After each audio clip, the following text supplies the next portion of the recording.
भद्रं कर्णेभिः शृणुयाम देवा भद्रं पश्येमाक्षभिर्यजत्राः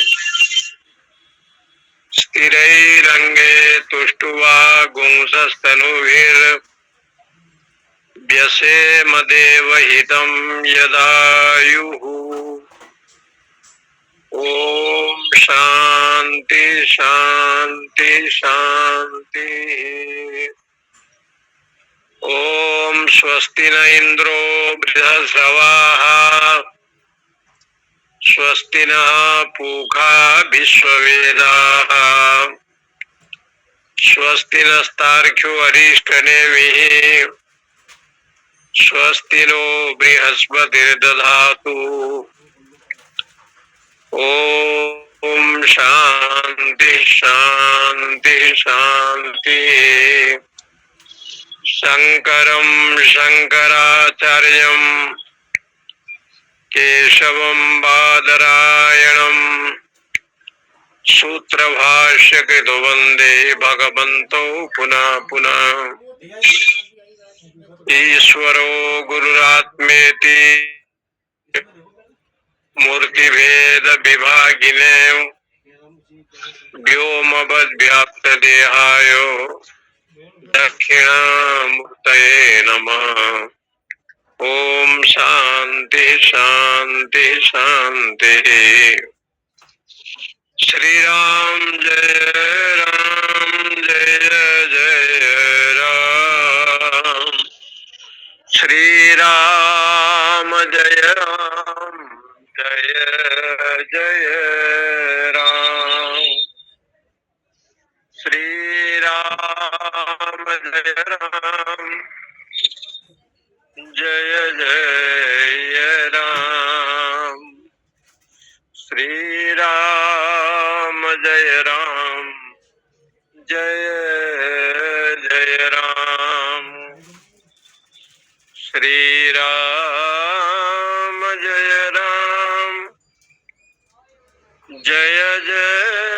जय राम। श्री राम जय जय राम।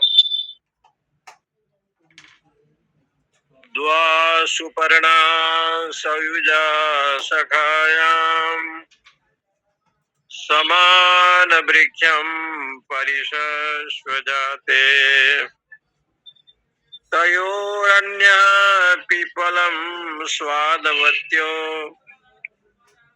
नस्नन्नन्यो अभिचाकसीति। अथर्ववेदीय मुंडक उपनिषद तृतीय मुंडक प्रथम खंड के पहला मंत्र है, जिसमें पराविद्या का विषय बताया। यद अक्षरम तद अधिगम्यते। यया परा यद अक्षरम तद अधिगम्यते। जिनको पराविद्या कहते हैं वो अक्षर ब्रह्म यानी सच्चिदानंद परमात्मा ही है। सच्चिदानंद जो परमेश्वर है, वेदांत का एक विषय वस्तु का प्रतिपादन करने की जो परंपरा है वो ये है कि लक्षण प्रमाणाभ्याम वस्तु सिद्धि न तु प्रतिज्ञा मात्रेण न तु कथन मात्रेण लक्षण प्रमाणाभ्याम वस्तु सिद्धि। लक्षण और प्रमाण के द्वारा वस्तु का तात्पर्य किया जाता है। विषय वस्तु का निरूपण प्रतिपादन बिना लक्षण के, बिना प्रमाण के। प्रमाण माने आगम और निगम प्रमाण,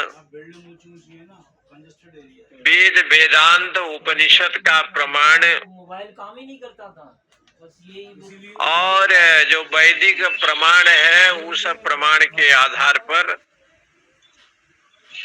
और लक्षण के द्वारा जिसमें कोई दोष नहीं होता है उसको लक्षण कहते हैं।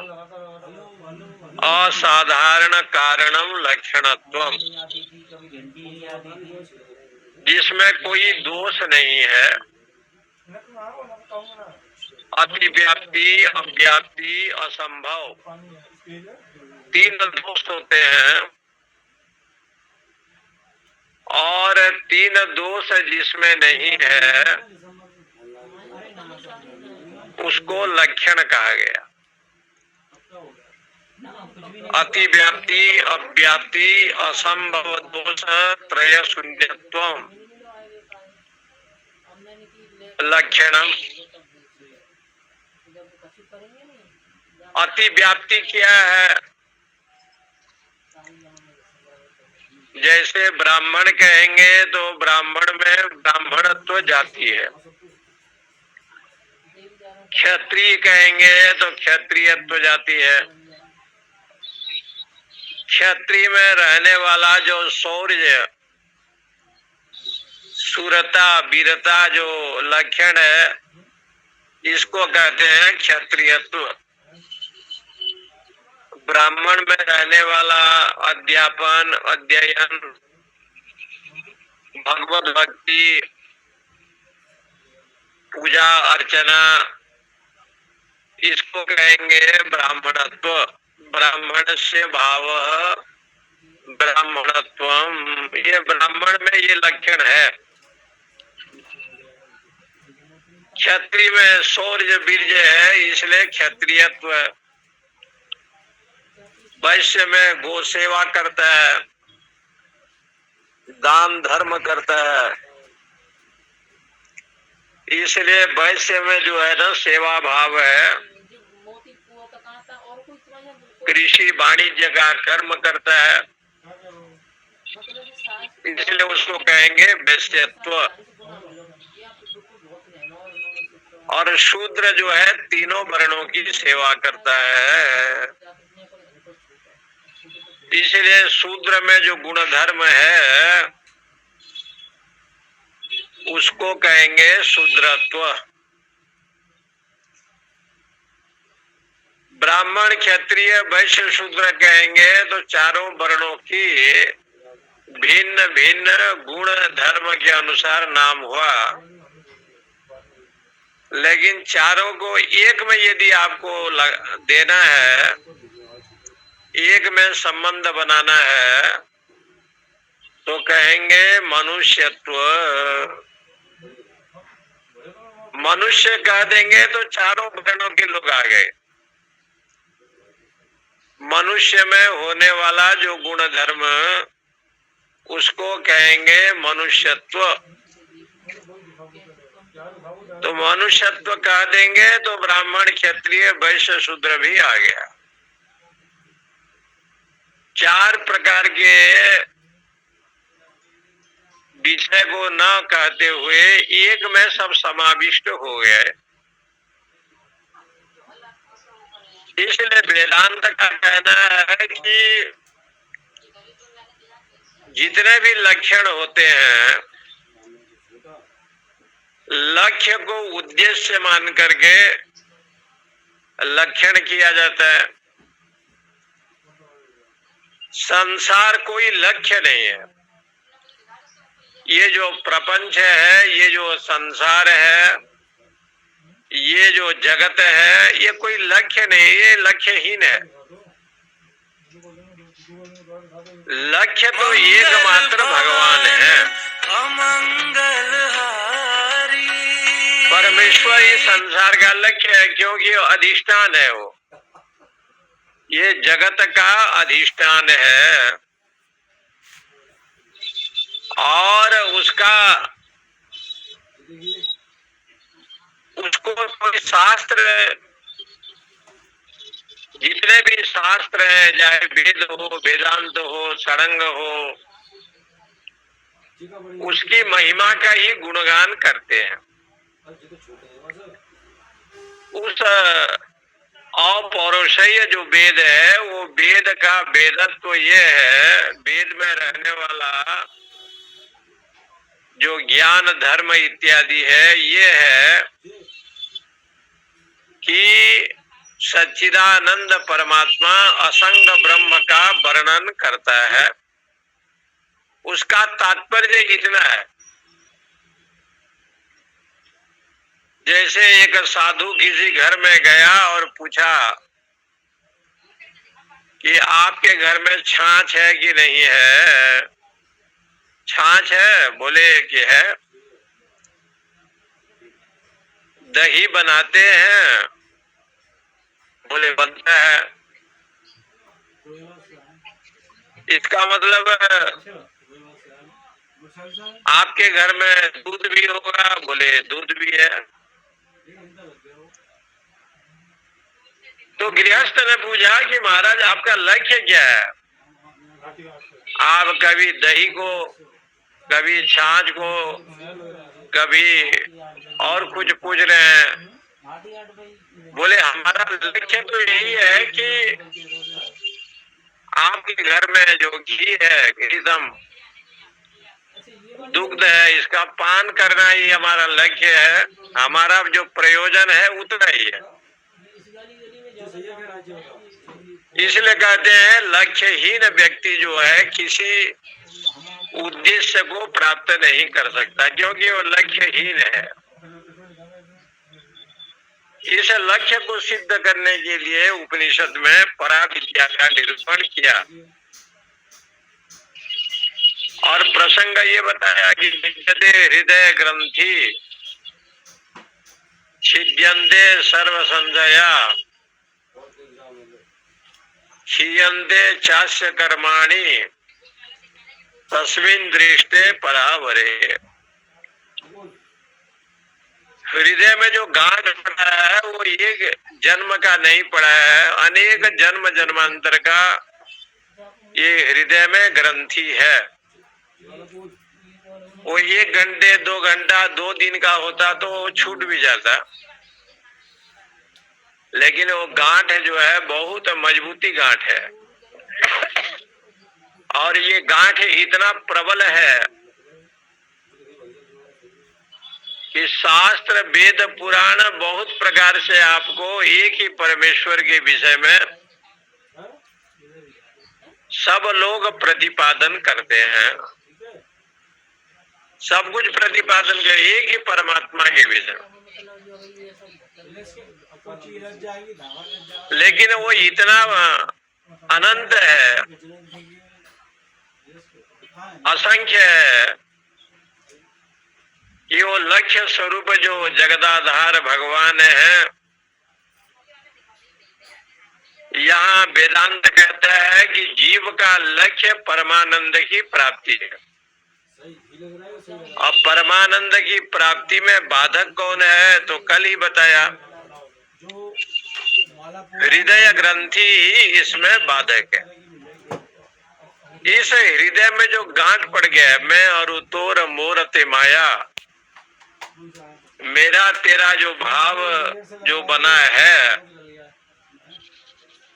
ये जो गांठ पड़ गया है ना, इस अविद्या और वासना का जो वृद्धि, अविद्या वासना का जो प्रचय, और जब अविद्या की निवृत्ति हो जाए, इसलिए श्रीमद् भागवत में पहले ही बताया कि भक्ति स्वतंत्र है